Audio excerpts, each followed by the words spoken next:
Life में कुछ भी बनने का सबका अलग अलग इंस्पिरेशन होता है। कुछ लोग डॉक्टर इसलिए बनना चाहते हैं क्योंकि उनके पेरेंट्स डॉक्टर हैं and they know nothing better than this. कुछ लोग इसलिए बनते हैं क्योंकि उन्हें लगता है कि this profession is best for them as they want to serve and help other people. छोटे शहर के बच्चे डॉक्टर बनते हैं क्योंकि उनको सक्सेस की डेफिनेशन ही यही बताई जाती है कि या तो डॉक्टर बन जाओ या तो सिविल सर्वेंट। लेकिन अगर आप स्टार प्लस के संजीवनी सीरियल से इंस्पायर्ड होकर डॉक्टर बने हैं, ना ना ना ना ना ना ना ना ना तो कोई भी गवर्नमेंट मेडिकल कॉलेज आपके लिए नहीं है। केजीएमसी तो बिल्कुल भी नहीं, क्योंकि जैसा उसमें दिखाते हैं कि ब्यूटीफुल डॉक्टर्स स्टेथोस्कोप और एप्रिन में बाल खोल के लहराती हैं और ओटी में रोमांस करती हैं, वैसा क्वीन मैरी में कुछ भी नहीं होता है। इंस्टेड JR1 बनते ही आपको एक possessive, commanding, over controlling, jealous, narcissistic and clingy JR2 रूपी बॉयफ्रेंड मिल जाती है, जो कि 24/7 आपको अपने इशारे पे नचाती है।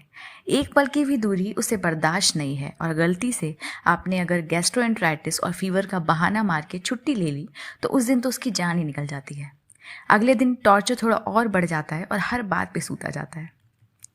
अच्छा, गायनी के सीनियर्स होने का सबसे बड़ा फ़ायदा शादी के बाद समझ आता है, जब सास के तानों का कुछ फ़र्क नहीं पड़ता है क्योंकि आप तो चिकने खड़े बन चुके होते हैं। MBBS यूपी के गवर्नमेंट मेडिकल कॉलेज से करने के बाद हमें PG से बहुत उम्मीदें थी। सोचा था प्रिपरेशन के ब्लैक एंड वाइट फेज के बाद डिलेड ग्रेटिफिकेशन का रिवॉर्ड मिलेगा, लेकिन वैसा यहाँ कुछ भी नहीं हो रहा था। अचानक से JR1 के बीच में खबर फैली कि फ्रेशर्स पार्टी होने वाली है। हम 28 में से ही कुछ लोग थे जो डांस और सॉन्ग प्रेजेंट कर रहे थे। सुन के अच्छा लगा, बट रात में हॉस्टल में पता चला कि वो सारे प्रेजेंटर्स ज़बरदस्ती के हैं मेडिकल कॉलेज में जो ना करा लें आपसे। फ्रेशर्स पार्टी में पहली बार अपने सारे बैचमेट से मुलाकात हुई। इंट्रो में हॉबीज़ पूछने जाने पे एज एक्सपेक्टेड ज़्यादातर लोगों ने reading books and listening music बताया 2-3 थे जिन्होंने सिंगिंग एंड डांसिंग बोला और 2 ने writing and painting. One of us was a blogger. She had a Facebook page and she was quite famous for her writings. This batch was interesting. I don't know how you feel about meeting people for the first time, but I feel that everybody can sense everyone's vibe. First he meeting में कुछ लोगों से connection feel होता है। ऐसा लगता है कि किसी लेवल पे आपकी फ्रीक्वेंसी मैच हो रही है।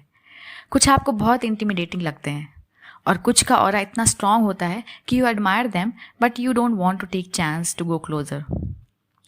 मेरे भी कुछ दोस्त बन गए, कुछ MBBS टाइम के थे जो यहाँ फिर से मिल गए।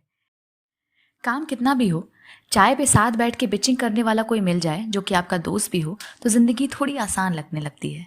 वैसे भी दर्द बांटने से दोस्ती और मजबूत हो जाती है और यहाँ तो दर्द ही दर्द था। QMH में कई तरह की पोस्टिंग लगती है, labour room, day and night या फिर यूनिट पोस्टिंग, जिसमें वार्ड्स, इलेक्टिव OT और वार्ड के पेशेंट्स देखने होते हैं।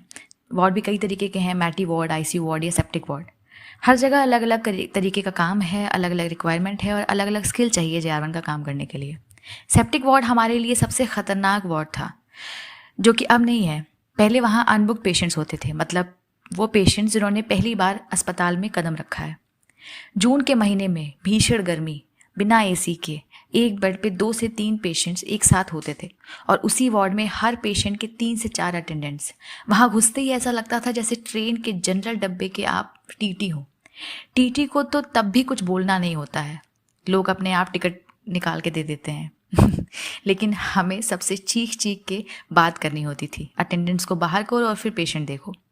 स्वीट सी आवाज़ वाले सारे मेडिकोज इस पोस्टिंग के बाद रॉक स्टार बन के निकलते थे ऑल्दो 2 दिन की सेप्टिंग पोस्टिंग के बाद हमारी ब्लॉगर भाग गई MD छोड़ के।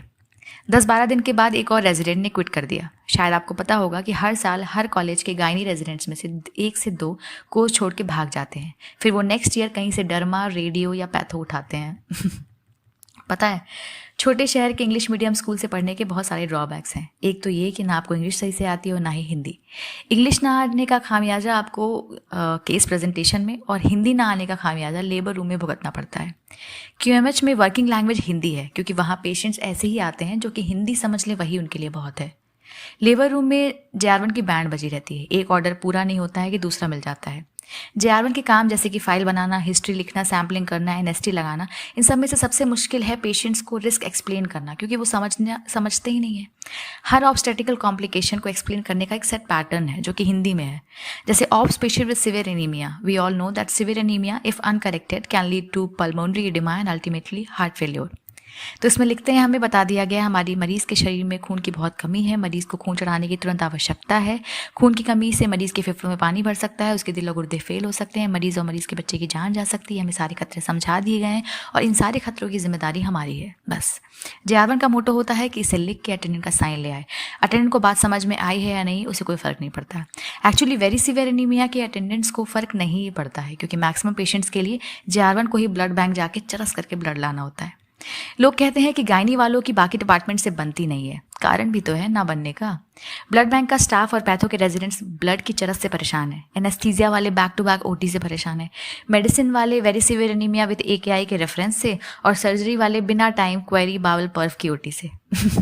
लेकिन ये सब पेशेंट्स के लिए तो करते हैं बेचारे गायनी वाले, कोई समझता ही नहीं है। उस टाइम बहुत ज़्यादा सीरियस लगने वाली ये सारी बातें अब चूहे बिल्ली का खेल जैसी लगती हैं। मतलब मज़ेदार। इसी को तो नज़रिया कहते हैं। इन जनरल अगर हम हर सिचुएशन को थोड़ा सा ऊपर से देख पाएँ तो ज़िंदगी काफ़ी बेटर हो जाएगी, है ना। If you are still listening to me, thank you so much for coming this far. If you really enjoyed this audio and if you are not on duty and you have nothing to do, next audio is waiting for you. Thank you so much. फिर मिलते हैं.